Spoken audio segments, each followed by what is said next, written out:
Muy bien, buenos días a todos. Y vamos a tratar de mantener esta imagen de Isaías que leyó Ana para nosotros en nuestra mente. Y vamos a abrir nuestras Biblias ahora en Mateo 8. Así que estuvimos viendo el Antiguo Testamento con Isaías y ahora vamos a ver Mateo 8. Teniendo esa imagen poderosa de esa visión o sueño que tuvo Isaías. Y voy a hacer lectura a este pasaje de este tema que estoy titulando acerca de lo santo. Y va a ser interesante ver cómo conectar estas dos historias. Y dice así Mateo 8, voy a hacer lectura de los primeros 4 versículos nada más. Y dice así: Y cuando bajó del monte, grandes multitudes le seguían. Y aquí se le acercó un leproso y se postró ante él diciendo: Señor, si quieres, puedes limpiarme. Y extendiendo Jesús la mano, lo tocó, diciendo: Quiero, sé limpio. Y al instante quedó limpio de su lepra. Entonces Jesús le dijo: Mira, no se lo digas a nadie, sino ve, muéstrate al sacerdote y presenta la ofrenda que ordenó Moisés para que le sirva testimonio a ellos. Esta es la palabra de Dios que tenemos en nuestra mano, esa espada que nos dijeron estos niños. Vamos a orar. Padre, gracias por este domingo en el cual estamos aquí delante de ti, Señor, tú siendo el gran anfitrión y nosotros tus invitados. Queremos acercarnos a ti, al Dios Santo. Padre, ayúdanos, te lo pedimos grandemente, que abras nuestros ojos y nuestro entendimiento para ver y contemplar las maravillas que encontramos en tu palabra. Y como tú, siendo ese Dios tan grande y poderoso del cual vio Isaías y del cual estuvimos cantando también, eres también alguien tan cercano como este Jesús tan hermoso tocando a este leproso. Te pido que podamos maravillarnos ante esto, Señor, como tú nos tocas y nos amas. Ayúdanos, te lo pido en tu nombre santo. Amén. Está esta imagen aquí. ¿Qué es lo que podemos ver en esta imagen? A lo mejor es un poco interactivo esta presentación al inicio. Pero ¿qué es lo que podemos alcanzar a ver? No sé si se logra visualizar muy bien. ¿Mucha qué? Basura, ¿no? Sí, bueno, no es tanto una publicidad de productos. A lo mejor no se alcanza bien a apreciar, pero tenemos una mesa como de picnic. Tenemos un montón de basura. Muchos de ellos son latas de cerveza o de refresco. Y muchos de ellos están agujerados, como que alguien estuvo practicando tiro con una pistola en ellos. Y de hecho por ahí se ve un papel con una forma para hacer tiro. Entonces se ve un montón de basura, ¿no? Pero lo interesante es que, y esta es una obra de arte de unos londinenses, lo interesante va a ser qué sucede cuando proyectamos una luz y se despliega una sombra atrás. Un paisaje hermoso, ¿no? O sea, tenemos basura, pero al proyectar una luz tan grande, atrás tenemos un atardecer en Manhattan. Así es como se llama esta obra de estos artistas británicos, Tim Noble y Sue Webster. Y si buscan en Google van a encontrar un montón de diferentes exhibiciones que tienen ellos, así con pilas de basura, y que al proyectar una luz se ve algo tan hermoso al fondo, algo que es horrible y feo y caótico, basura, vemos atrás algo tan hermoso. Y creo que esta es una muy buena ilustración urbana para cada uno de nosotros acerca de la santidad de Dios y lo que sucede cuando nos impacta a nosotros.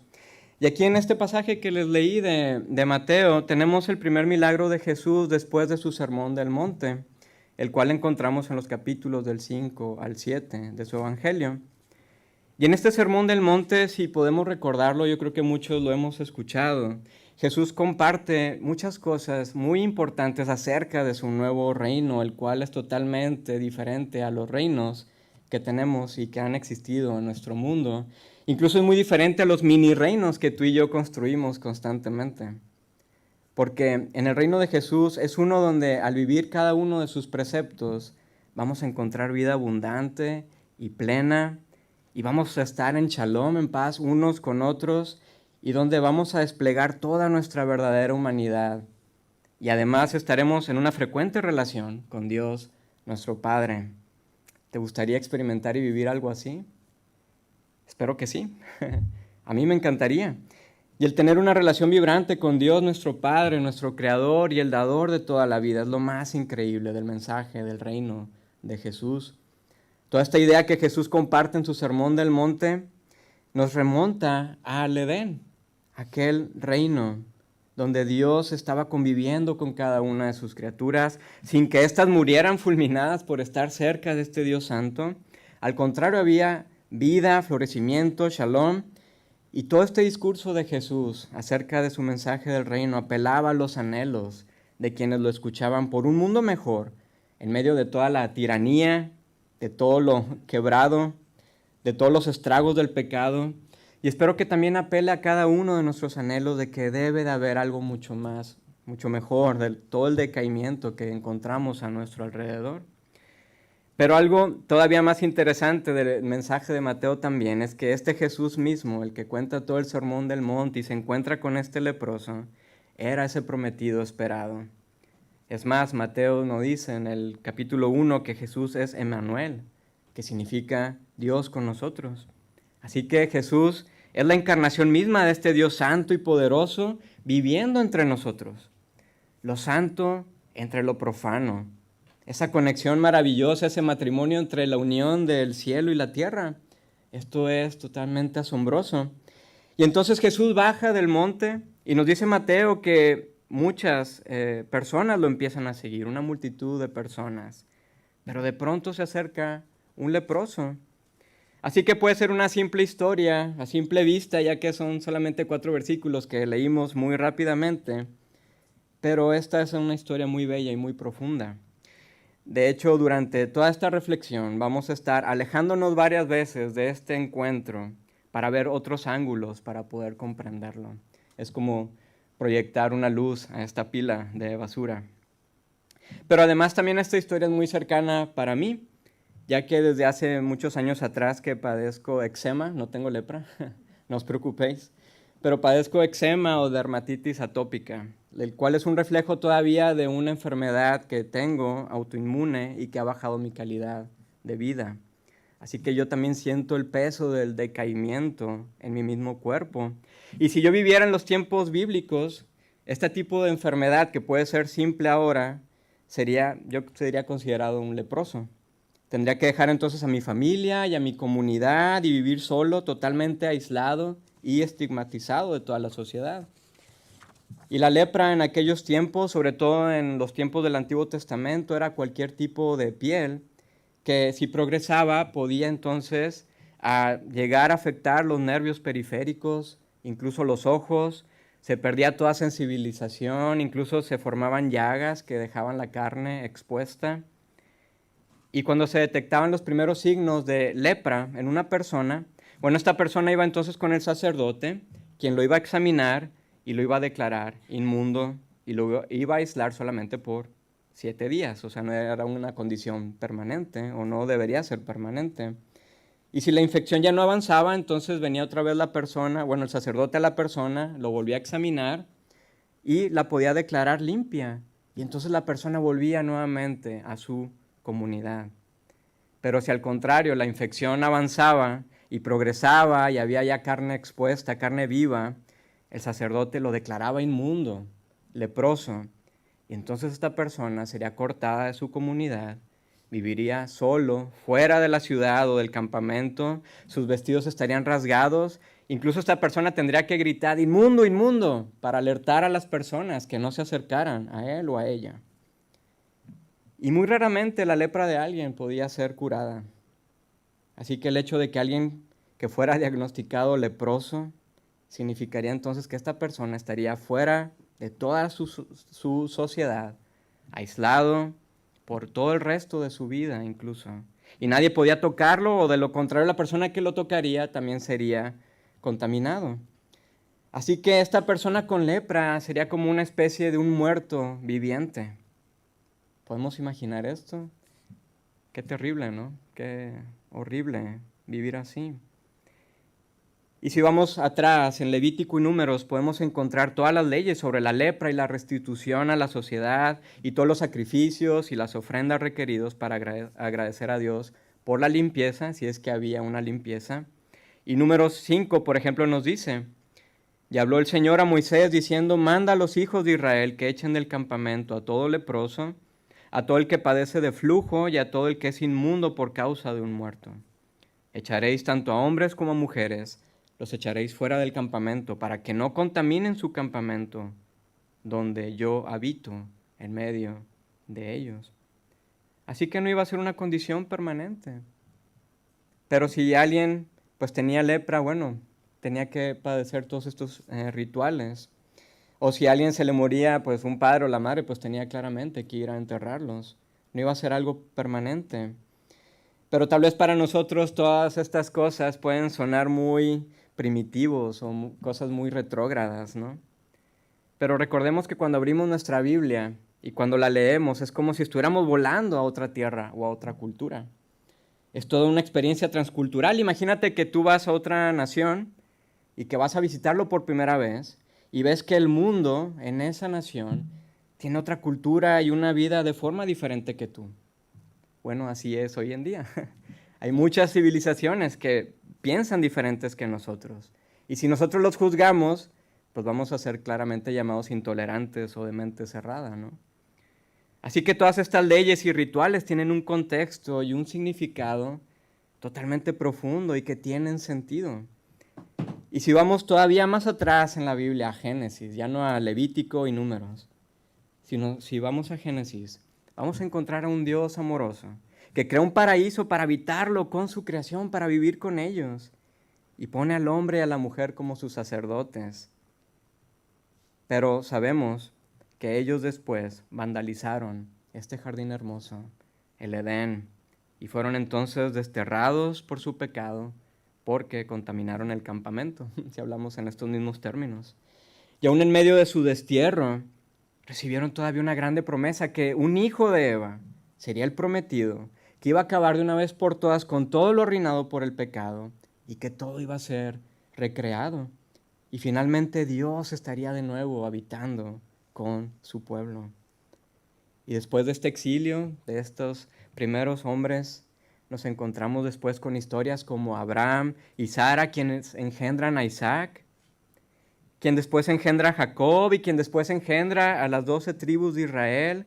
Y de pronto vemos que todo este pueblo quedan esclavizados en Egipto por unos 400 años. Y después de este tiempo, siendo ya un pueblo tan numeroso y tan grande, Dios los saca con gran poder a través de Moisés, quien los iba a llevar a través del desierto a un nuevo Edén. Y Dios les dijo que Él iba a habitar nuevamente en medio de ellos a través de una tienda de campaña muy especial que se llamaba el tabernáculo. Y ahí mismo en ese tabernáculo, en un diseño entre querubines y árboles frutales y aromas de incienso, todos estos recuerdos, aquel Edén, la presencia del Dios Santo estaría nuevamente entre ellos. Pero para estar cerca de este Dios, Él les dio lineamientos, les dio leyes y rituales para acercarse a Él en temor y en reverencia.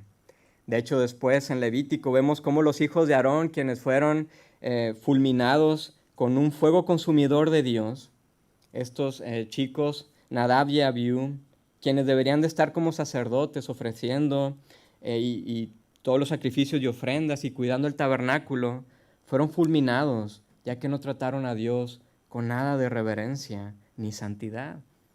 Y después Dios le dijo a Aarón: Aarón, como santo seré tratado por los que se acercan a mí, y en presencia de todo el pueblo seré honrado. Qué fuerte, ¿no? Así que tenemos entonces lepra y decaimiento y muerte, caos, como vemos ahí en esta foto.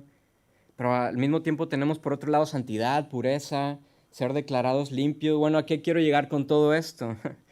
Bueno, a que podamos acercarnos a lo santo, a buscar esa fuente de vida en medio de todo nuestro pecado y todo nuestro dolor, porque intuimos que debe de haber algo más que todo esto que tenemos nosotros aquí a nuestro alrededor.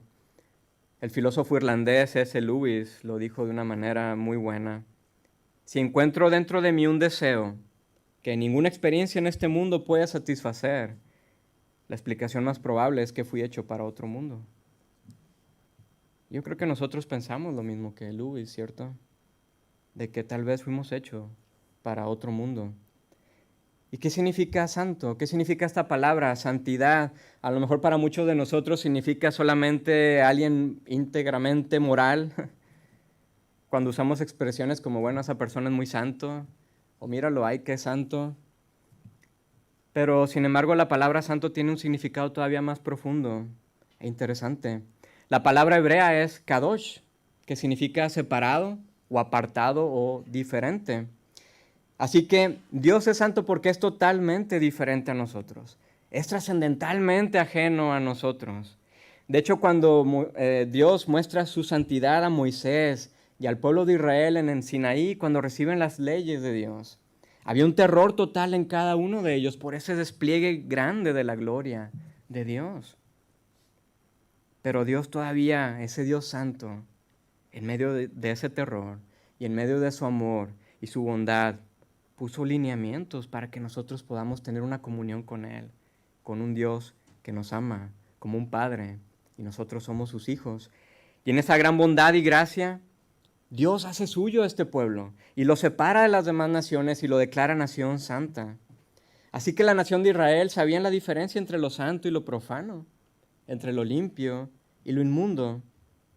Y vemos que en medio entonces de la santidad de Dios, de este Kadosh, hay vida, hay florecimiento, hay shalom, como esa proyección ahí. Pero ¿qué hay en medio de nosotros? Bueno, sabemos que hay muerte, hay decaimiento, hay totalmente un montón de caos y totalmente destrucción y abandono. Y el estado de lepra entonces era un recordatorio de nuestra condición. Pero bien podemos no tener ni lepra o incluso ni mi dermatitis para saber que este mundo no debería ser así. Hay fractura en todos lados. Podemos practicar mucho positivismo y muchos mantras, pero al final sigue la injusticia y continúan niños muriendo de maneras horribles, y hay divorcios y las guerras persisten, relaciones rotas. Y ahora entonces volvemos nuevamente a este pasaje de Mateo 8. Todo este contexto que estábamos viendo anteriormente nos proyecta entonces una luz admirable a este encuentro con Jesús. Es como encender esta lámpara, este paisaje de basura de estos artistas británicos. Porque tenemos a una persona que había sido declarada leprosa, inmunda, una persona que había sido destituida de toda su comunidad, alejado de su familia y sus amigos, que ni siquiera podía tener un contacto físico con sus seres queridos. Una persona abandonada a su suerte. Y no sabemos desde hace cuánto tiempo estaba sufriendo esto, pero bien podemos inferir que lo bastante para que él valientemente se acercara a Jesús. Y encontramos que se acerca a Jesús en total rendición ante él. El leproso se postra ante él. De hecho, otra traducción para postrarse es adorar. La actitud de este leproso fue de adoración a Jesús y todavía lo llama Señor, Kyrios, que es en griego. Y vemos entonces cómo este encuentro despliega muchos matices diferentes. En la sociedad grecorromana, Kyrios era un título apropiado para cualquier superior, pero usualmente se usaba para dirigirse al emperador, ya que era considerado un ser divino. Pero vemos en el Evangelio de Mateo que él lo usa con frecuencia para referirse a Jesús, donde vemos entonces cómo Mateo con su Evangelio nos está recordando que verdaderamente Jesús es el ser divino, es ese rey que viene con su reino para invadir nuestro reino profano, lleno de muerte y destrucción, para darnos un reino que es lleno de vida y lleno de esplendor. Y luego el leproso le hace una petición interesante. Señor, si quieres, puedes limpiarme. El leproso pudo haber usado palabras como, pues, si quieres puedes sanarme, o si quieres puedes quitarme esta lepra. Pero sin embargo usó la palabra limpiar. Bueno, porque esto puede ser muy interesante. Bueno, porque el leproso está pidiendo algo más allá de sanar su condición actual. Él no se está acercando a Jesús el milagrero o al genio de la lámpara, sino que se está acercando al Señor, Kyrios, a ese dador de vida, al mismo Santo de Dios. Y esta petición del leproso es audaz, pero también es humilde, porque él desea la declaración de limpieza, esa limpieza que en el sistema de leyes judías significaba ya no estar más en lo profano, ya no estar en lo inmundo, ya no estar en la muerte, sino estar en lo puro y en lo santo. Él había estado tanto tiempo en medio del hedor de muerte, de la ruina, del exilio, y deseaba volver a la vida. Por eso necesitaba de Jesús, quien horas atrás, en su sermón del monte, había hablado acerca de la vida verdadera, de nuestra verdadera humanidad y del nuevo reino por venir. Y amigos, creo que nosotros también y nuestros amigos tienen un deseo de tener verdadera vida. Tal vez no estemos sufriendo una condición extrema como este leproso, pero creo que muchos hemos experimentado o estamos experimentando cosas como este leproso. Algo desgarrador, las consecuencias de nuestro pecado, la muerte y el quebranto están a nuestro alrededor, nuestros propios cuerpos están en decaimiento y anhelamos algo más, algo que sea verdadero, que sea bello y puro, algo mejor que lo que nosotros tenemos aquí. Pero entonces, ¿cómo podemos acercarnos a este esplendor de fuego consumidor, que es el Dios santo y dador de toda la vida? ¿Cómo nuestros anhelos pueden ser realidad? Bueno, vamos a poner en pausa nuevamente al leproso y a Jesús. Y vamos a viajar unos 500 años atrás. Y vamos a encontrarnos con un profeta de Israel, Isaías, hijo de Amós, de quien leímos su historia en el capítulo 6 que leyó Ana. Y esta es una experiencia totalmente impactante y revelador para nosotros. Porque lo que nos está relatando Isaías es algo totalmente dramático. No es nada romántico. Dice, vi al Señor sentado en un majestuoso trono, y el borde de su manto llenaba el templo. Lo asistían poderosos serafines. Cada uno tenía 6 alas. No son esos niños regordetes que vemos tal vez en algunas pinturas barrocas. No. Estos son unos seres, cuando vemos querubines o serafines, son como una especie de animales, los describen los profetas, alados, con alas. O sea que todo esto es dramático. Y estos serafines están cubriéndose el rostro con 2 alas, y con 2 se cubrían los pies, y con 2 volaban. Y se decían unos a otros, santo, santo, santo es el Señor de los ejércitos celestiales. Toda la tierra está llena de su gloria. Y sus voces sacudían el templo hasta los cimientos, y todo el edificio estaba lleno de humo. Así como Moisés y el pueblo de Israel en el Sinaí vieron al Dios Santo, también Isaías vio al Dios Santo. Y esta es una conexión increíble de lo santo con lo profano, de lo limpio con lo mundano, y estos seres alados, representando tal vez la creación de Dios, se encuentran gritando, Kadosh, Kadosh, Kadosh, es Yahweh Todopoderoso. Toda la tierra está llena de su gloria. Su grito no era que Yahweh era solamente moralmente bueno o puro, no, sino que Él es el autor de toda la vida y toda la belleza y toda la bondad. Y por el sonido potente de sus voces, los umbrales del templo se empezaron a agitar y todo se llenó de humo. Qué alegría, ¿no? Isaías estaba en la presencia misma del Dios Santo. Y su respuesta era danzar de alegría, alabando y dando gracias por esta intimidad y este encuentro con Dios. No, claro que no. Vemos que la respuesta de Isaías es una de terror y pavor total, porque lo que nos sigue describiendo es lo siguiente. Entonces dije, todo se ha acabado para mí. Estoy muerto. Estoy condenado porque soy un pecador. Tengo labios impuros y vivo en medio de un pueblo de labios impuros. Sin embargo, he visto al Rey, al Señor de los ejércitos celestiales. Isaías está absolutamente aterrorizado de que va a ser incinerado por el fuego consumidor de este Dios, porque él conoce su condición de pecado. Él sabe que él es impuro, él sabe que no es limpio, él sabe que vive en una corrupción totalmente moral, Y él está confesando: mi impureza es mucho más profunda que solamente mi cuerpo, y que mi mente y mi boca, que mis palabras y mis pensamientos. Soy un hombre de labios impuros, y vivo en una cultura que vive y habla la muerte, que habla y que vive en un mundo de egoísmo donde el poder trae grave injusticia e idolatría. Y eso es lo que soy yo, y este es mi pueblo. Y aquí estoy en presencia del autor mismo de la vida.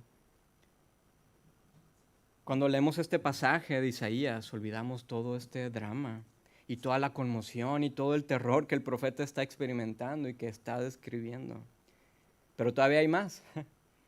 Dice que uno de los serafines volvió hacia mí con un carbón encendido que había tomado del altar con unas tenazas.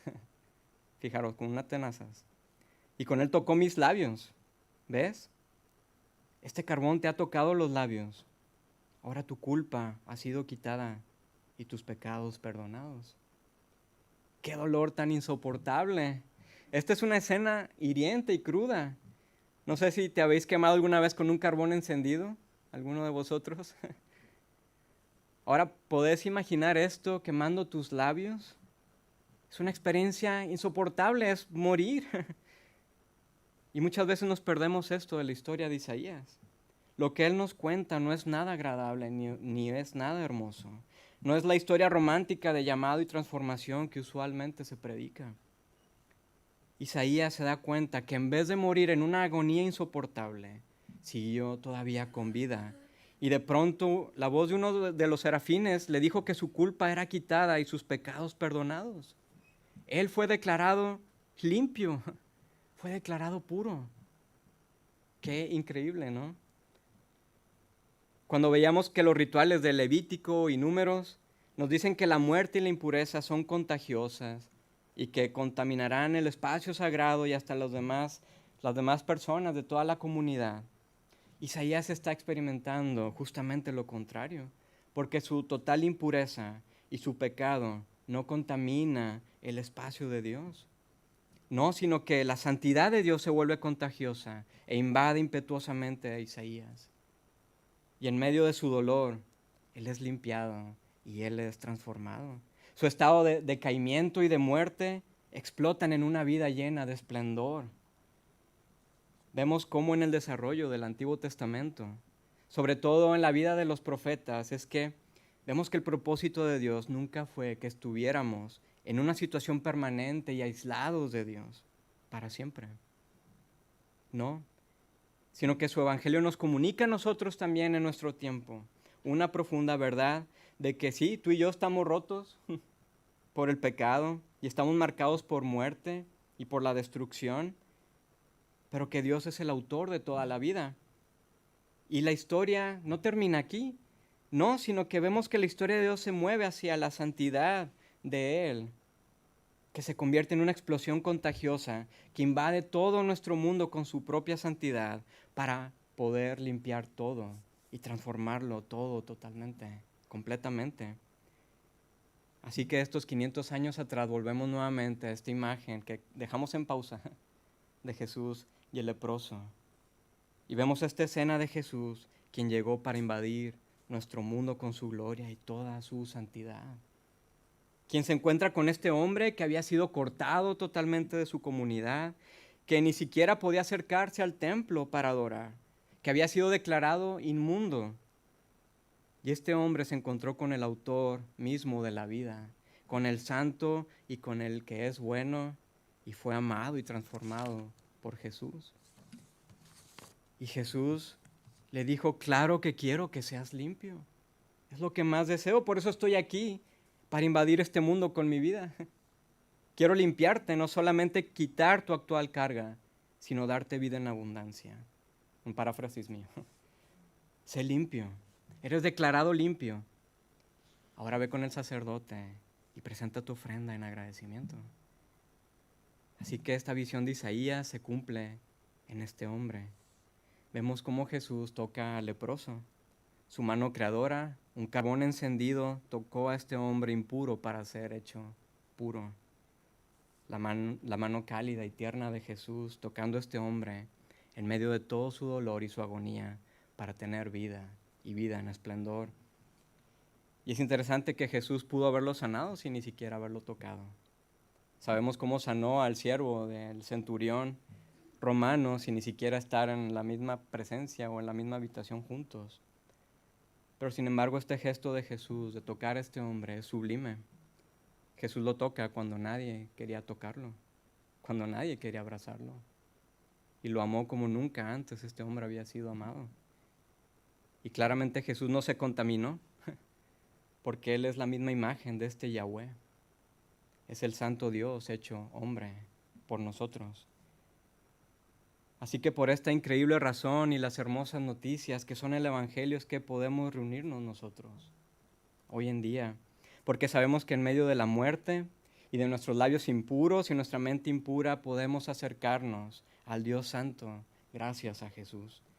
Y no vamos a ser fulminados, sino que vamos a ser perdonados y vamos a ser transformados y renovados.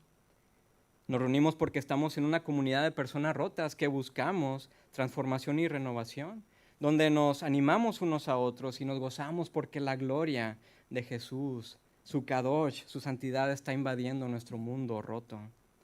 Y así también nosotros podemos invitar a los demás, a nuestros amigos y familia, a experimentar de este glorioso evangelio. Y vamos a ser luz y sal para desplegar la belleza y amor de Jesús en donde estamos. Y celebramos cada domingo que aún en medio de nuestro pecado podemos acercarnos en confianza a nuestro Padre Dios. Él no nos va a tratar como nosotros trataríamos a un pañal sucio, como que apenas podemos tolerarlo. No, sino que Él nos trata con una profunda paciencia y un amor más allá de nuestra comprensión. El leproso tuvo un encuentro increíble por Jesús. Y su vida fue invadida por la santidad y la belleza de Jesús. Fue tocado y transformado por Él. Así que también nosotros podemos ser transformados por nuestro Señor. Que como comunidad podamos contagiar también con su santidad y su gloria y servir a nuestra ciudad con las buenas noticias del reino de Jesús. Que podamos mostrar también en cariño y empatía como Jesús por quienes también anhelan algo más que esto. Por quienes tienen una nostalgia como nosotros del Shalom, por quienes se sienten abandonados, excluidos y en quebranto. Así que qué increíble, ¿no? Que podemos acercarnos tú y yo a lo santo, a este Dios santo. Oremos.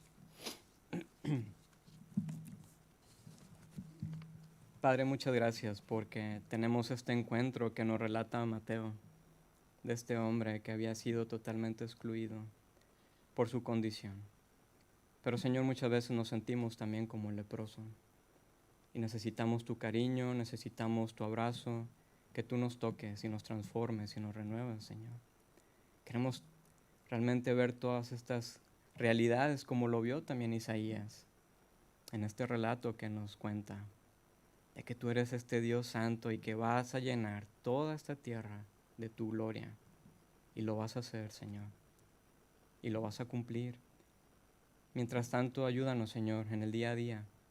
Ayúdanos a acercarnos un poco más a ti en el día a día, en medio de las actividades en las cuales estamos, en medio de la escuela o el trabajo, o en lo que estemos haciendo, que podamos ser invadidos, Señor, por tu santidad y tu belleza, y que podamos invitar a otros a poder admirar también esto. Te lo pedimos en tu nombre, Padre. Amén.